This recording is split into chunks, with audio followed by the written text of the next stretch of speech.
सोचिए, क्या कोई एक ही शासक एक ही वक्त में बहुत अच्छा और बहुत क्रूर हो सकता है? आज हम दिल्ली सल्तनत के एक ऐसे ही सुल्तान फिरोज शाह तुगलक की उलझी हुई कहानी को समझने की कोशिश करेंगे।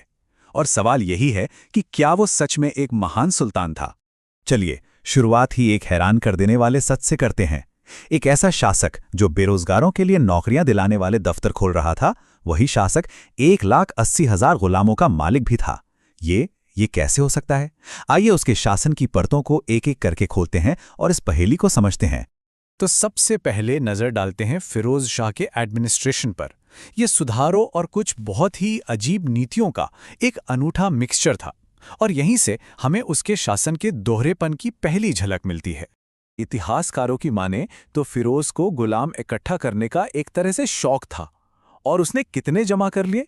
1,80,000। ये संख्या इतनी बड़ी थी कि उसे इन सब को संभालने के लिए एक अलग सरकारी डिपार्टमेंट ही बनाना पड़ गया। इस डिपार्टमेंट का नाम था दीवाने बंदगान। इसमें तो करीब 12,000 गुलाम स्किल्ड कारीगर थे जो शाही कारखानों में काम करते थे। लेकिन यहीं पर कहानी में एक और मोड़ आता है। देखिए, एक तरफ तो उसने गुलामों की इतनी बड़ी फौज रखी, और दूसरी तरफ उसने गुलामों के व्यापार पे, मतलब उन्हें देश से बाहर भेजने पर पाबंदी भी लगा दी। है ना अजीब? अब जरा सिक्के का दूसरा पहलू भी देखिए। फिरोज ने दीवाने खैरात नाम का एक चैरिटी डिपार्टमेंट भी बनाया। इसका काम था अनाथों, विधवाओं और जरूरतमंद मुस्लिम परिवारों की मदद करना। यहां तक कि गरीब लड़कियों की शादी के लिए पैसे देना भी इसी डिपार्टमेंट की जिम्मेदारी थी। और बात सिर्फ यहीं खत्म नहीं हुई। उसने गरीबों के लिए फ्री अस्पताल खुलवाए, जिन्हें दारुल शफा कहते थे, बेरोजगारों के लिए एम्प्लॉयमेंट ऑफिस बनाए, और तो और बुजुर्गों के लिए पेंशन डिपार्टमेंट दीवाने इस्तिहाक भी शुरू किया। उसने पब्लिक वर्क्स पर जोर दिया, एजुकेशन में वोकेशनल कोर्स शुरू किए, और सजा देने के कानूनों को भी पहले से कहीं ज्यादा नरम बनाया। ये सब तो किसी मॉडर्न वेलफेयर स्टेट की तरह लगता है। अब हम फिरोज के कैरेक्टर के एक और पहलू पर आते हैं, जहां एक तरफ उसका ज्ञान के लिए प्यार दिखता है और दूसरी तरफ उसकी मिलिट्री की क्रूरता। दोनों आमने सामने खड़े नजर आते हैं। फिरोज के दो चेहरे एकदम साफ साफ दिखते हैं। एक तरफ वो अपनी ऑटोबायोग्राफी फुतुहात-ए-फिरोज शाही लिखता है, संस्कृत की किताबों का फारसी में ट्रांसलेशन करवाता है, और नॉलेज में उसकी दिलचस्पी की वजह से उसे सल्तनत का जयसिंह भी कहा जाता है। तो दूसरी तरफ वही सुल्तान बंगाल पर नाकाम हमले करता है और उड़ीसा के जगन्नाथ मंदिर और नगरकोट के ज्वालामुखी मंदिर को बेरहमी से लूटता है। और विडंबना देखिए, मंदिरों को लूटने वाला यही नगरकोट का अभियान उसका सबसे कामयाब मिलिट्री मिशन माना जाता है। पता है, जब उसने अपना पहला मिलिट्री अभियान शुरू किया तो उस समय ये कहावत बहुत मशहूर हो गई थी। इससे पता चलता है कि लोगों को उससे कितनी उम्मीदें थीं, खासकर उसके पहले वाले सुल्तान मोहम्मद बिन तुगलक के बाद। उसकी शख्सियत की उलझन तो देखिए। एक तरफ वो मंदिर लूट रहा था, तो दूसरी तरफ सम्राट अशोक के पुराने पिलर्स को बड़े आदर के साथ टोपरा और मेरठ से दिल्ली लाकर खड़ा करवा रहा था। इतिहास और कला का ऐसा संरक्षक और ऐसा ही विध्वंसक, दोनों एक ही इंसान में मिलना बहुत मुश्किल है। फिरोज ने एक बहुत बड़ा और जटिल सल्तनत पर राज किया, लेकिन सवाल यह है कि उसके बाद क्या हुआ। चलिए देखते हैं कि कैसे उसकी मौत के बाद तुगलक वंश ताश के पत्तों की तरह बिखर गया। 1388 में जैसे ही फिरोज की मौत हुई, अस्थिरता का दौर शुरू हो गया।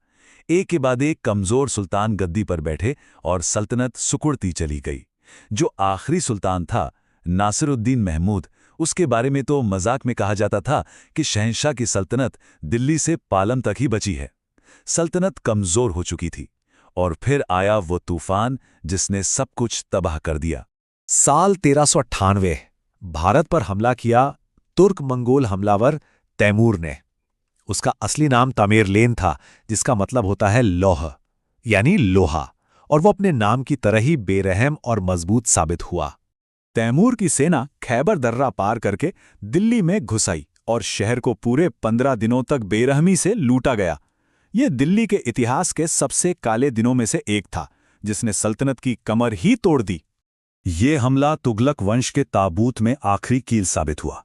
फिरोज शाह ने जो इतना बड़ा साम्राज्य खड़ा किया था, वो उसकी मौत के सिर्फ 10 साल बाद ही पूरी तरह से बिखर गया। तो फिर हम फिरोज शाह तुगलक की विरासत को कैसे देखें? उसने बनाया तो बहुत कुछ, लेकिन उसके जाने के बाद वो सब कुछ खो गया। फिरोज के शासन का जो असली विरोधाभास है, वो शायद इन दो विभागों में ही छिपा है। एक तरफ है दीवान ए बंदगान, जिसके तहत 1,80,000 गुलाम हैं, और दूसरी तरफ है दीवान ए खैरात, जो हजारों जरूरतमंद परिवारों का सहारा है। यही है फिरोज तुगलक की पहेली, एक ही सिक्के के दो बिल्कुल अलग अलग पहलू। और ये हमें इस आखिरी सवाल पर लाकर छोड़ देता है, किसी शासक की असली विरासत क्या होती है? क्या वो उसके अच्छे और बुरे कामों को मिलाकर बनती है, या फिर इस बात से तय होती है कि उसके जाने के बाद उसका बनाया हुआ साम्राज्य कितना टिक पाता है? फिरोज तुगलक के मामले में इस सवाल का कोई आसान जवाब नहीं है।